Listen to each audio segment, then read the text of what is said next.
안녕하세요. 컴퓨터로 글을 쓰는 게 익숙하지 않아서 친구의 도움을 받아 사연을 보내봅니다. 저는 현재 괴산에 거주하고 있는 60대 후반의 여자입니다. 저를 여자라고 칭하는 게 어째서 이렇게 어색한지 모르겠네요. 일평생을 누구의 엄마, 누구의 아내로 살아와서 그러겠죠? 여기 올라온 사연을 들어보니 다들 인생살이가 파란만장들 하더군요. 저의 아들 나이와 같은 또래의 여성분들의 파란만장한 삶, 아니면 저와 같은 나이대의 여성분들의 우여곡절 많은 삶까지 제가 감히 견주어 줄 수 있을지는 모르겠지만 이렇게 용기를 내어보았습니다. 저는 아들과 인연을 끊었어요. 아들이 결혼하고 손주가 태어나면서 인연을 끊게 되었죠. 남편은 아들아이가 갓난쟁이일 때 세상을 떠나서 혼자서 아들을 키웠습니다. 내 모든 걸 바쳐서 키운 아들이었는데 절대 끊어지지 않을 거라 생각했던 부모와 자식 간의 연이 끊어지기는 하더군요. 다들 제 이야기를 들으면 며느리가 못돼 먹은 거냐라고 묻던데 글쎄요. 그게 오로지 며느리의 잘못일까 싶습니다. 아들아이 역시 며느리와 같은 마음이었으니 우리가 부모와 자식 간의 연을 끊게 되었겠죠? 제가 어떻게 인연을 끊게 되었는지 오늘 그 이야기를 들려드리려 합니다. 그리고 여러분의 의견도 듣고 싶고요. 그럼 시작하겠습니다. 저는 솔직히 우리 슬기가 현철이랑 결혼한다고 했을 때 깜짝 놀랐어요. 애들이 그냥 대학교 때부터 친구여서 친하게 지내겠거니 했는데 참 사람 일 모를 일이에요. 그렇죠? 그나저나 제가 듣기로는 남편분께서 일찍 세상을 떠나셨다고 들었는데 그럼 지금 괴산에서 혼자 살고 계신 거예요? 서울에 계시다가 괴산으로 내려가신 건가? 요즘 귀농이니 귀촌이니 다들 많이 하더라고요. 예, 뭐 남편이 우리 현철이 갓난쟁이일 때 일찍 세상을 떠나서요. 그래도 제가 우리 현철이 아빠 없이 큰 자식이라고 소리 안 듣게 하려고 일부러 더 엄하게 키우고 공부를 더 열심히 시켰어요. 그리고 이 녀석 제 아들이라서 하는 말이 아니라 여자 위할 줄도 아는 녀석이에요. 걱정 안 하셔도 돼요. 전 그리고 원래부터 괴산에 쭉 살았어요. 애오빠랑도 고향에서 만나서 결혼했고요. 혼자 산다고 해도 저 혼자서 농사 지으면서 먹고 살 만큼 기력도 좋고 웬만큼 돈도 벌어요. 그러니까 혹여라도 애들한테 제가 나 좀 모시고 살아라 하지 않을까 걱정 안 하셔도 돼요. 어머머, 아유, 저는 그런 뜻으로 얘기한 게 아닌데. 그래요. 뭐 솔직히 말해서 요즘 100세 시대니 뭐니 하는데 그걸로 따지면 사돈이나 제 나이가 청춘 아니겠어요? 저도 우리 애들한테 나 모시고 살아라 할 생각 없어요. 아니, 그나저나 계속 농사를 짓고 사신 거예요? 아니, 제가 평생을 서울에서 살아와서요. 농사 짓는 사람은 실제로 보는 게 처음이라, 아우, 대단하시네요. 그래도 여자 혼자 농사 짓는다는 게 쉬운 일은 아닐 텐데. 저 잠시 실례 좀. 슬기야, 엄마가 옷 뒤에 매무새가 영 불편하네? 엄마랑 같이 좀 나가자. 우리 심서방이랑 사돈 앞에서 옷 정리를 할 순 없잖니. 그럼 잠시 실례 좀 할게요. 지금 돌이켜보면 저는 아들아이를 결혼시키면서부터 죄인이 된 것 같았어요. 남편이 일찍 세상을 뜨는 바람에 저 혼자 아들을 키웠다고 말씀드렸잖아요. 그렇게 살아온 게 아들아이가 결혼할 때 약점처럼 보일 줄은 꿈에도 몰랐네요. 홀어머니. 홀어머니라는 그 말이 사돈댁이나 며느리가 아이한테는 참 부담이 왔나 봅니다. 상견례 내내 혼자 사시는 거냐라는 말을 계속 물었던 것 같아요. 어떤 마음으로 묻는지 알 것 같아 애들한테 나 모시라고 말할 생각 없으니 걱정 마시라고 제가 먼저 말했습니다. 그 말을 하면서도 어찌나 마음이 안 좋던지 그런데 그건 문제가 아니었더라고요. 사돈이 될 그 여자는 제가 시골에서 평생을 농사 지으며 살아왔다는 말을 듣는 그 순간 표정이 안 좋아졌습니다. 제가 느낄 만큼 말이에요. 그러면서 그 얘기를 듣다 말다 며느리가 될 그 아이를 데리고 잠시 화장실을 간다고 하더라고요. 뒤에 옷 지퍼가 잘못되었다면서 말이에요. 그래서 뭐 그러려니 했는데 일부러 그런 건지 뭔지 모녀가 문을 닫고 나가고 복도에서 하는 이야기가 고스란히 안으로 들려왔어요. 야, 너는 엄마한테 제대로 말을 해줬어야지. 아니, 현철이 엄마가 시골에서 농사 짓는 사람이었어? 아이고, 내가 못 산다, 정말. 야, 시골에서 농사 짓는 사람이면 하객으로 오는 사람들도 죄다 촌사람일 텐데. 뭐, 교회 사람들한테 창피해서 엄마가 뭐라고 말해야 하겠니? 아휴, 교양 떨어져서 정말. 에이, 엄마. 어차피 결혼하고 나면 자주 보지도 못해. 저 사람 엄마가 농사를 짓든 뭐라든 저 사람이랑 나랑만 그렇게 안 살면 되는 거지. 엄마 심서방 처음 봤을 때부터 뭐라고 했었어? 나한테 그랬었잖아. 대학교 때 처음 봤을 때 뭘 해도 될 것 같으니까 저런 애랑 붙어 다니라고. 봤을 때 촌티 안 나잖아. 그리고 결혼식장에서야 하객들끼리 잠깐 보는 건데. 교회 사람들이 뭐 수준 떨어지게 뭐네 하겠어? 어쨌든 엄마 티내지 마. 알겠지?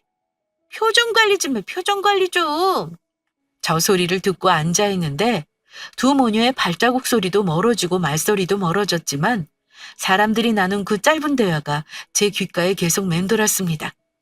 제가 들었다면 아들 녀석도 분명히 들었을 텐데 아들아이는 그저 저를 보며 멋쩍게 웃은 뒤 제 손을 한번 토닥여 주었어요. 그냥 넘어가라는 뜻이었겠죠. 왜 부모는 항상 그렇잖아요. 자식한테 해주고도 미안하고 늘 죄 지은 것 같고 며느리가 된 그 아이의 엄마가 저는 마음에 안 들어 할지언정 그래도 우리 아들은 예뻐하니 다행이다 생각 들었습니다. 그 사람들이 말하는 대로 결혼하고 몇 번이나 보겠나 그 생각도 들었죠. 그래서 그냥 못 들은 척 잊자 하고 애써 넘겼어요. 얼마 지나지 않아 며느리가 될 그 아이와 사돈이 들어왔죠. 애써 표정 관리를 하려고 하는 것 같았지만 표정이 썩 좋아 보이진 않았어요. 모르겠다. 내가 네 기분까지 맞춰야 하냐 싶기도 하고. 그래도 우리 아들 장모 될 사람인데 잘 지내야지. 제 마음 안에서 이 생각 저 생각에 서로 난리였어요. 무슨 말하는지도 모른 채 이야기를 하다가 아이들 집 얘기가 나와서 그건 제가 하겠다고 했습니다. 당연히 제가 해야죠. 아무리 세상이 바뀌었다고 해도 남자가 집을 해가는 게 맞잖아요. 저희 남편이 우리 현철이 장가갈 때 꼭 아비가 해줬다고 얘기해달라면서 애 앞으로 남겨둔 자금이 좀 있습니다. 그걸로 애들 결혼 선물해 주려고요. 이거 너희 아빠가 주는 선물이야. 그러니 잘 살아야 해. 어머머, 사돈이 굉장히 사리가 밝으시네요. 맞아요. 요즘 사람들 뭐 세상이 바뀌었으니 그냥 자기네들이 알아서 집을 구하겠다. 월세로 쳐도 된다. 뭐 그런 소리 하는데 막상 살아보라고 해봐요. 빚으로 시작하는 게 얼마나 힘든지. 월세는 다 나가는 돈인데 그렇게 살다가 언제 돈 모아서 애 낳고 집 사고 하겠냐고요. 아유, 어떻게 이야기를 해야 하나 했는데 이렇게 사돈이 먼저 말을 꺼내주시니까 제가 마음이 편하네요. 집 해주시는 것만큼 저도 우리 심서방이랑 슬기 새 집에서 새 가구로 잘 살라고 좋은 거 혼수해서 보낼게요. 아유, 이렇게 마음이 잘 맞는 사돈을 만나서 얼마나 감사한지 몰라요. 예, 그렇죠. 저도 얼마나 감사한지 몰라요.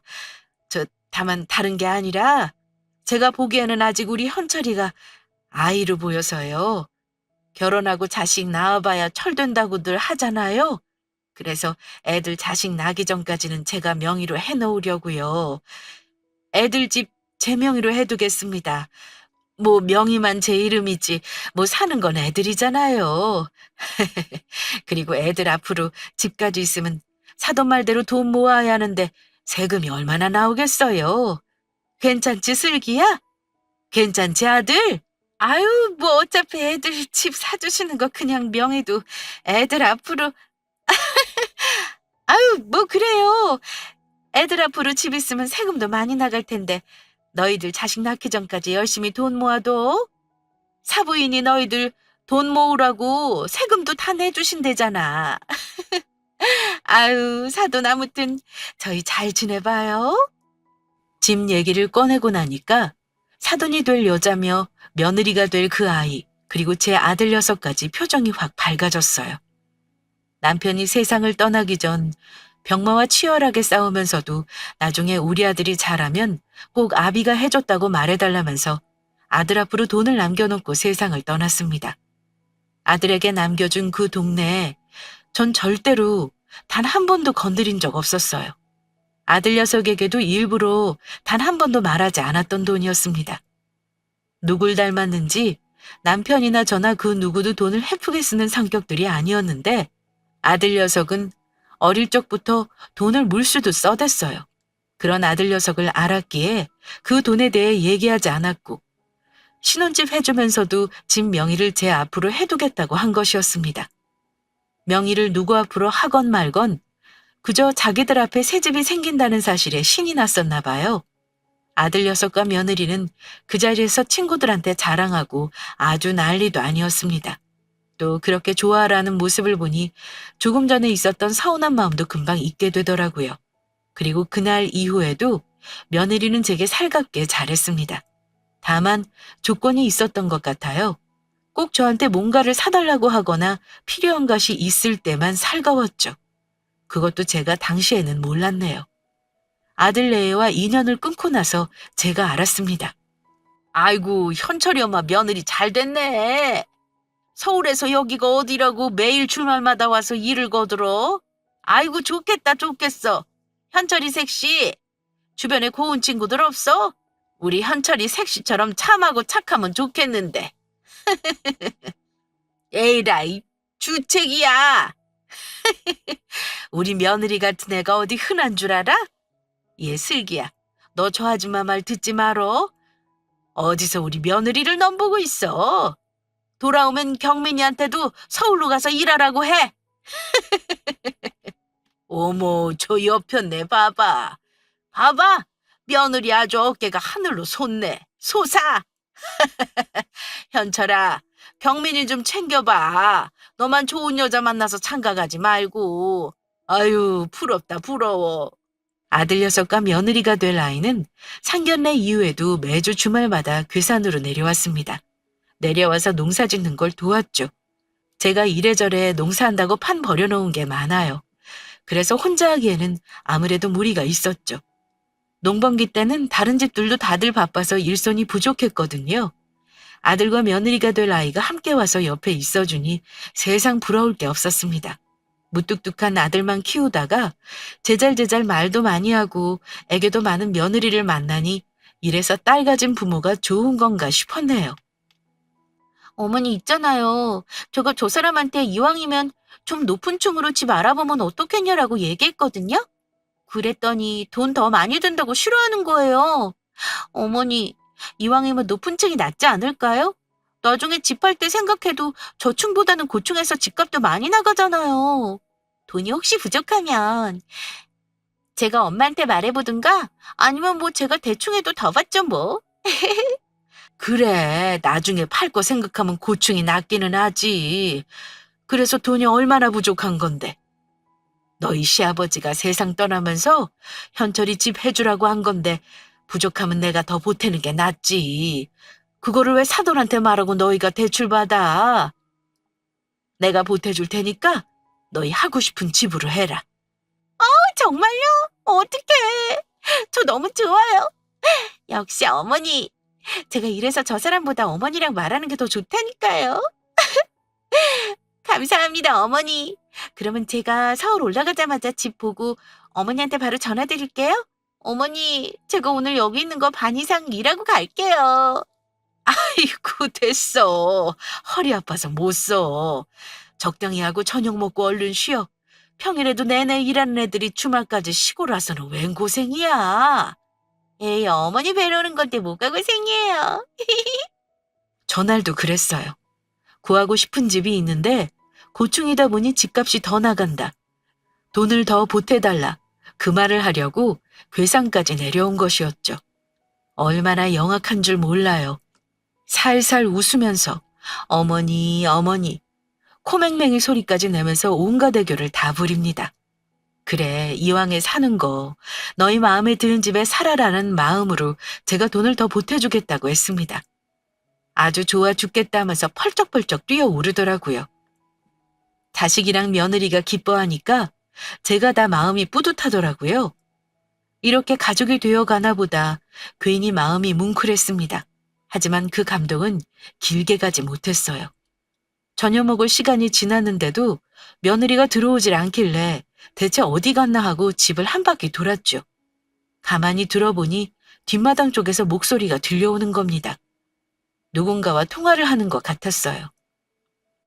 몰라. 뭐가 이렇게 힘든 건지. 냄새는 얼마나 많은 줄 알아? 냄새는 나지 않는 일도 끝도 없지. 나는 내가 이렇게까지 일할 줄은 몰랐어. 당연한 거 아니야. 내가 돈만 아니면 절대 안 하지. 너 나 몰라서 그래? 다 돈이 걸려 있으니까 싫어도 좋은 척 그렇게 웃고 있는 거야. 이게 다 어른의 삶이다. 이중인격은 무슨... 야, 너도 내 상황 돼봐. 사람이 돈 외면하기가 쉽지가 않다니까. 처음에는 저게 무슨 소리인가 싶었어요. 그리고 더더욱 충격적이었던 건 그렇게 참하고 순해 보이던 그 아이가 한 손에는 담배를 손에 쥔 채 뻑뻑 피해대며 누군가와 통화를 하고 있었던 거죠. 참, 사람 겪어봐야 안다고들 하더니만 그래도 이건 해도 해도 너무한 것 아닌가 싶었죠. 굳이 못 들은 척, 못 본 척 할 일은 아니라고 생각이 들었기에 저는 지금 무슨 소리를 하는 거냐고 물었습니다. 제가 나타나자 그 아이는 귀신이라도 본 것처럼 소스라치게 놀라며 전화를 끊었어요. 어머니, 그게요? 저 결혼식하고 나서는 담배 바로 끊을 거예요. 안 그래도 담배 바로 끊으려고 했어요. 죄송해요. 많이 놀라셨죠? 결혼하면 진짜 바로 끊을 거예요. 약속할 수 있어요, 어머니. 현철이는 저 담배 피는 거 모르거든요. 그러니까 현철이한테는 비밀로 좀... 그래. 담배 피는 거야 네가 알아서 할 일이고. 너 친구랑 통화한 거니? 아이고, 나는 네가 여기 오는 게 그렇게까지 싫을 줄은 몰랐다. 굳이 싫은 걸 뭐하러 와서 이렇게 고생을 하니? 미안하다.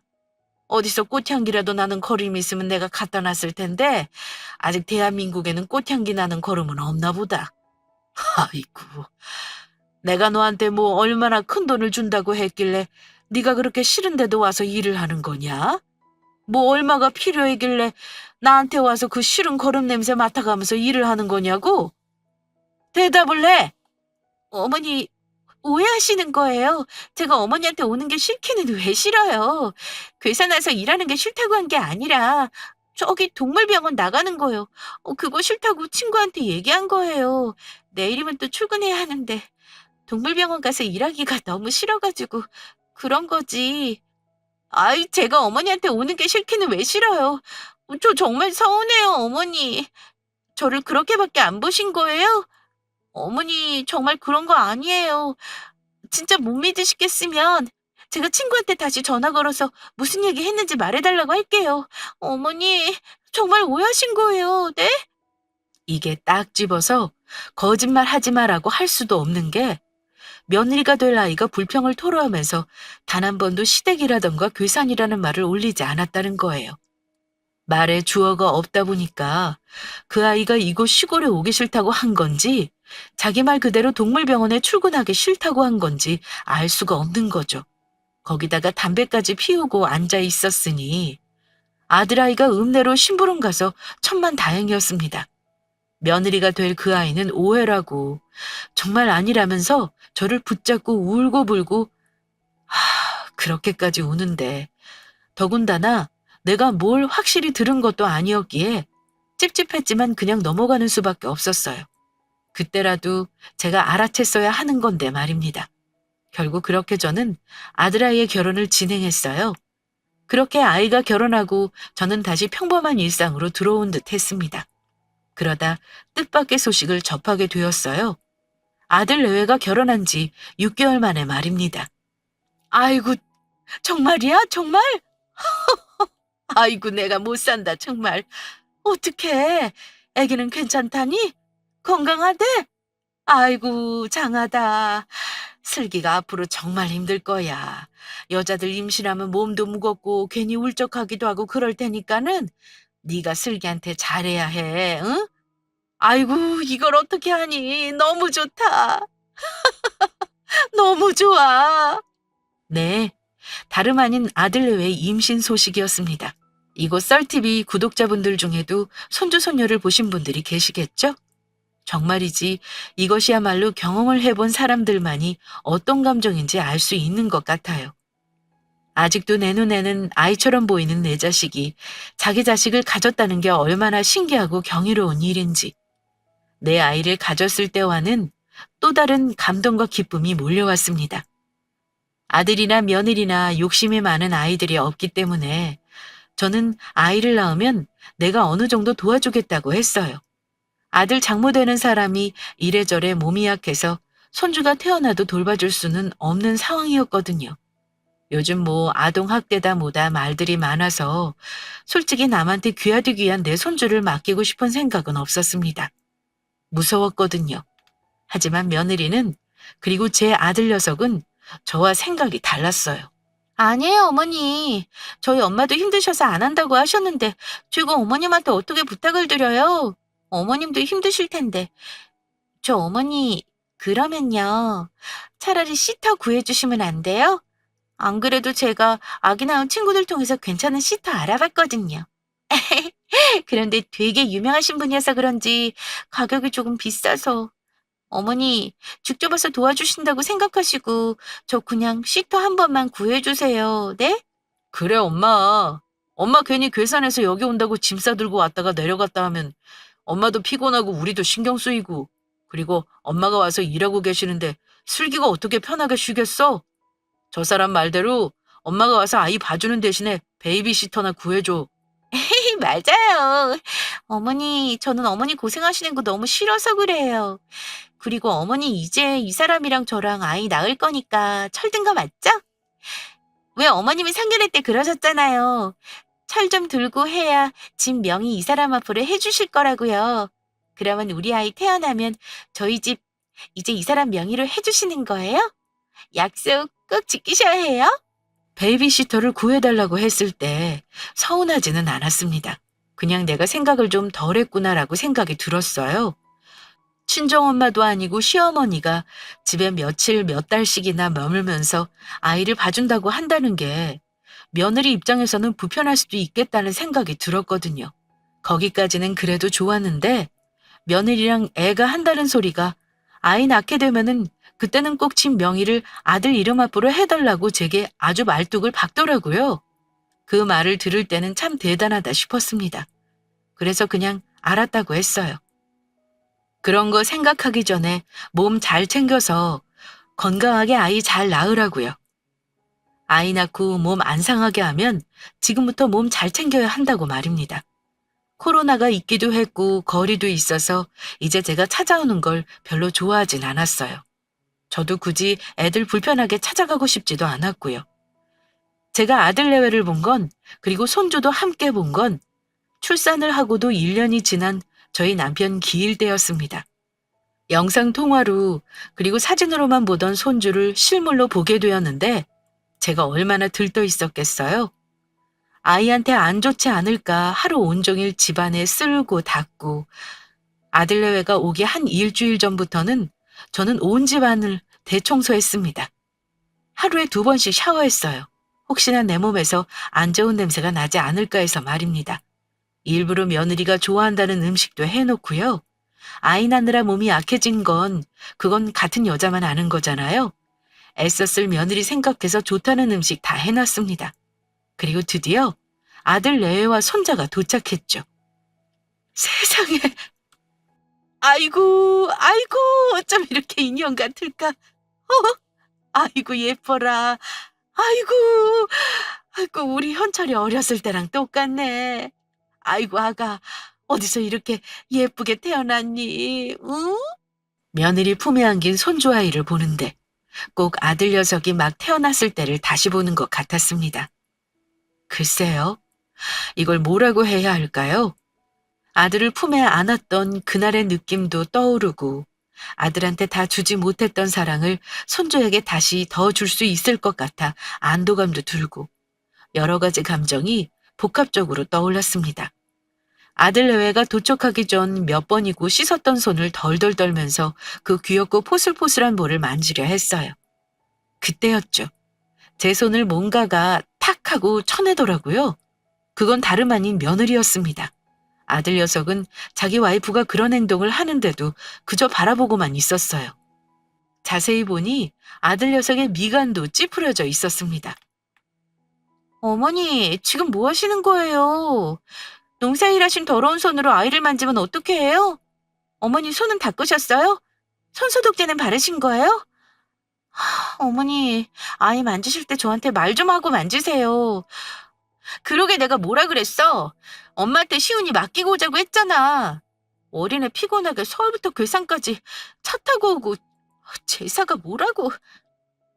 얘, 너 지금 뭐라고 그랬니? 내가 지금 제대로 들은 거 맞지? 더러운 손? 얘, 내가 애를 키워봤어도 너보다 훨씬 전에 키워봤고 너희들 핸드폰 만진 손으로 애기 만지는 것보다 내가 만지는 게 더 깨끗해. 나 너희들 오기 전에 10대 번은 넘게 비누로 뽀득뽀득 손 씻었다. 그것도 알아보니까 일반 비누 말고도 소독용 비누가 있길래 그걸로 뽀득뽀득 씻었어. 뭐? 손소독제는 발랐냐고? 온 집구석을 일주일 내내 청소하고 소독하고 혼자 난리 피웠다. 됐니? 이제 됐어? 아이고, 그리고 너 다시 한번 얘기해봐. 뭐? 제사가 뭐라고 난리냐고? 아, 엄마, 이 사람이 일부러 이런 게 아니라 아기가 있다 보니까 예민한 거지. 그리고 내가 지난주에도 얘기했었잖아. 제사 그냥 지내지 말자고. 막말로 돌아가신 분이 음식을 먹는지 못 먹는지 우리가 어떻게 알아? 아이, 내가 오늘 이럴 줄 알았어. 엄마 진짜 노인네처럼 왜 이래? 가면 갈수록. 제사 그거 안 지내면 뭐가 얼마나 문제가 된다고. 정말 여러 사람 피곤하게. 아, 애 데리고 서울에서 괴산까지 오는 게 얼마나 힘든 줄 알아? 어머니, 어차피 앞으로 계속 우리 시훈이 클 때마다 어쨌든 1년에 몇 번은 어머니 뵙고 해야 할 거니까 제가 그냥 시원하게 말씀드릴게요. 저요, 어머니 농사 지으시면서 몸에 백일 대로 백인 거름 냄새 그거 너무 싫어요. 그리고 어머니 왼손으로 음식물 버리시고 화장실 청소도 하시고 하시는 거 제가 못 본 것도 아니고 그 손으로 우리 시훈이 만지시는 거 생각만 해도 저 그거 너무 싫어요. 제가 왜 어머니한테 시터 구해달라고 했는 줄 아시겠어요, 이제? 그때도 저기 어머니가 우리 시훈이 그 농사 지은 손으로 만지는 거 싫어서 베이비시터 구해달라고 돌려 말한 거예요. 이 사람도 마찬가지로 그런 뜻으로 말씀드린 거고요. 저나 이 사람이나 시훈이 좋은 것만 보고 좋은 냄새만 맡고 그렇게 자라게 하고 싶어요. 그리고 어머님이 어차피 저희 집 명의 이 사람 앞으로 돌려주셨잖아요. 그 집 내놓고 학군 좋은 쪽으로 생각하다가 지금 캐나다 쪽으로 이민 갈 생각 중이에요. 아이 교육으로는 한국보다 해외가 나을 것 같아서요. 아들 내외의 말을 듣는데 세상이 그대로 멈추는 것 같았습니다. 그리고 억울함도 밀려왔어요. 그런 진부한 생각을 내가 하게 될 줄은 몰랐는데 세상을 떠난 남편과 내가 결혼을 해서 아들 녀석을 낳고 얼마나 기뻐했었는데 남편이 죽어가면서도 세상에 남겨진 우리 아들을 위해서 그 돈을 남겨놨었는데 내가 너를 어떻게 키웠는데 참 서럽고 외로웠습니다. 그러고 싶지 않았는데 눈에서 눈물도 떨어지더라고요. 그런데 저를 보면서도 아들이나 며느리나 눈 하나 깜짝하지 않았습니다. 겨우 눈물을 삼키고 여러 이야기를 하기 시작했어요. 그래, 내가 너희들한테 그렇게 소중한 너희들 자식 새끼한테 감히 더러운 손 대려고 해서 정말 미안하다. 그런데 그거 아니? 얘 슬기야. 이 더러운 손으로 키운 게 네 남편이고 이 더러운 손으로 번 돈이 신혼집 구할 때 들어간 돈이야. 너희들 아까 나한테 그랬지? 이미 세상 떠난 사람 제사상 챙겨서 뭐하냐고. 이미 죽은 사람이 밥을 먹는지 못 먹는지 엄마가 어떻게 알 거냐고. 그래. 너희들 말도 틀린 거 없지. 죽은 사람이 밥을 먹는지 못 먹는지 내가 알게 뭐야. 그렇지? 그런데 이놈아, 그럼 너는 죽은 뒤에 아버지가 남긴 돈 그거 왜 받아갔니? 네 말대로 이미 죽은 너희 아빠한테 내가 나중에 하늘 봐서 그 돈 당신 아들한테 썼어야 하고 내가 써버렸어도 되는 거잖아. 그렇지? 네 아버지니까 제사 지내자고 하는 거야. 네 아버지니까. 그래, 네 아버지 제사인데도 차 끌고 여기까지 오는 게 그렇게 열받고 그렇게 억울하고 화가 났니? 그래서 네 안사람 되는 사람이 네 엄마 손 걷어차는데도 가만히 보고 있었어? 엄마, 뭘 또 그렇게 감정적으로 가? 이성적으로 생각을 좀 해보자는 거야, 이성적으로. 아버지 제사 때문에 지금 몇 명이 피곤한 거야? 이 사람 말대로 우리 캐나다로 이민 가버리면 아버지 제사 때마다 한국 귀국해서 제사 지내라고 할 거야? 우리 그렇게까지 못해. 엄마, 세상이 바뀌면 엄마도 그 흐름을 좀 따라가야지. 언제까지 그렇게 옛날 사람 마인드로 우리한테 강요할 거야? 그래, 니들 말이 맞다. 이성적으로 생각을 해야지. 그렇지? 예슬기야, 너희들 집 명이 그거 내가 아직 이름 못 바꿨다. 안 그래도 내일 너희들이랑 점심 먹고 같이 부동산 가서 우리 시훈이 이름으로 해줘야지 하고 있었는데 내가 생각이 짧았네. 심연철, 네 말대로 세상이 바뀌었는데 내가 너무 고리타분하게 살았네. 그러면 요즘 사람들 하는 것처럼 너희들 집, 너희들이 캐나다로 이민 가는 거 그거 다 너희들이 알아서 해. 나는 지금 당장 부동산에 가서 그 집 내놓을란다. 그래, 어차피 자식놈들 결혼시켜봤자 다 자기 살림하겠다고 바쁜데 나는 왜 내 살림 못 챙기고 있나 싶네. 어차피 죽은 인간 알지도 못하는 거 나중에 네 아버지 만나서 욕 좀 먹지 뭐. 나도 이제 니들이 말하는 그 더러운 농사 때려치고 팔자 편하게 여행하면서 살란다. 아이고, 그렇게 오기 싫은 길 억지로 와줘서 정말 고맙다. 내가 니들론 수고비 챙겨줄게. 앞으로는 니들 마음대로 니들 하고 싶은 대로 좋은 것만 보고 그렇게 잘 살아봐. 뭐하고들 있어? 얼른 가! 가서 편하게 살아. 어차피 죽은 네 아빠 제사 챙기러 오지 말고 나 죽어도 어차피 죽은 인간이 알지도 못하는 거 찾아오지도 말어라. 이제 각자 인생 잘 살자. 아들 내외가 왜 그렇게 저한테 태도를 바꿨나 했더니 아파트 명의가 자기네들 걸로 돌아갔다고 생각을 했던 모양이에요. 제가 아직 바꾸지 않은 상태였거든요. 남편 제삿날 자식이랑 손주가 오면 함께 가서 우리 손주 앞으로 아파트를 해줘야겠다 마음먹고 있었거든요. 그런데 또 어떻게 된 게 저렇게 아들내외 속마음을 알게 되었네요. 아들내외가 감정적으로 그만하고 이성적으로 판단 좀 하라길래 알겠다고 했습니다. 이성적으로 나도 내 인생 찾아야겠다고요. 그 말을 듣고는 그것들이 안면을 싹 바뀌는 게 아니겠어요? 자기 아들내미 안고 위풍당당하게 제게 말을 쏘아붙이던 며느리가 사색이 되어서는 제게 손주 녀석을 들이밀더군요. 에이, 어머니, 죄송해요. 제가 너무 예민해가지고 괜히 어머니한테 실수했어요. 정말 죄송해요, 어머니.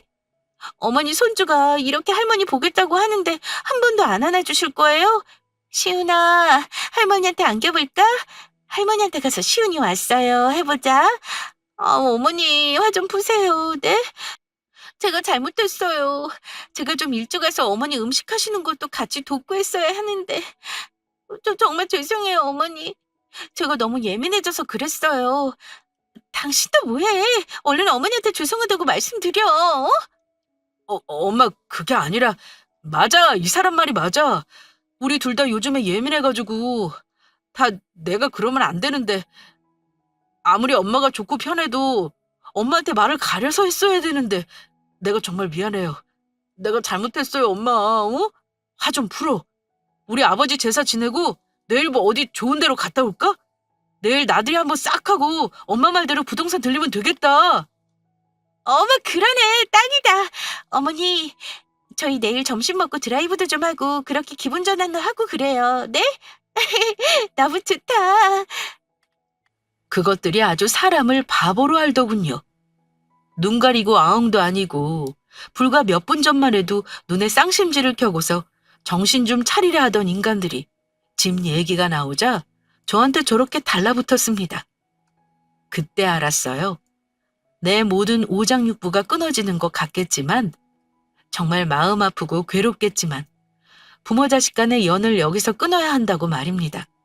아들놈 말대로 이성적으로 생각을 해야겠다고 판단이 들었어요. 그래서 아들내외와 손주 녀석을 그대로 집 밖으로 내쫓았습니다. 당연히 집 밖으로 나가면서도 아 제발 다시 한번 생각해달라 잘못했다 저한테 싹싹 빌었죠. 우리 이러지 말자. 나 너희들한테 더 이상 안 좋은 소리 하고 싶지도 않다. 너희들 인생에서 내가 그렇게 걸림돌이고 더럽고 장애물이 되는데 내가 뭐 한다고 너희들 인생 옆에 있어서 괴롭혀. 안 그러냐? 나 더 이상 상처받고 싶지 않다. 가. 너희는 젊잖아. 남편도 있고 와이프도 있고 자식도 있고. 그러니까 고작 집 같은 거 하나 없어도 나보다 훨씬 잘 살 수 있을 거야. 현철아, 잘 살아. 나중에 네 아버지만 내놨을 때 내가 부끄럽지 않게 잘 살아줘. 이거 하나쯤은 들어줄 수 있지? 그동안 답답하고 창피한 엄마 밑에서 잘하느라 고생 많았다. 잘 살아. 그렇게 저는 아들 녀석을 낳은 이후 처음으로 매정하게 등을 돌렸습니다. 아들내외는 한참 동안의 자리를 떠나지 않고 저를 부르다가 결국은 서울로 올라가더라고요. 저는 실제로 그 집을 내놓습니다. 워낙 위치 좋은 곳에 있던 집이라 내놓자마자 나갔어요. 그 사이사이에도 사돈이라는 여자 그리고 아들내외는 제게 연락을 해왔죠. 어머니, 아직도 화 많이 나셨어요?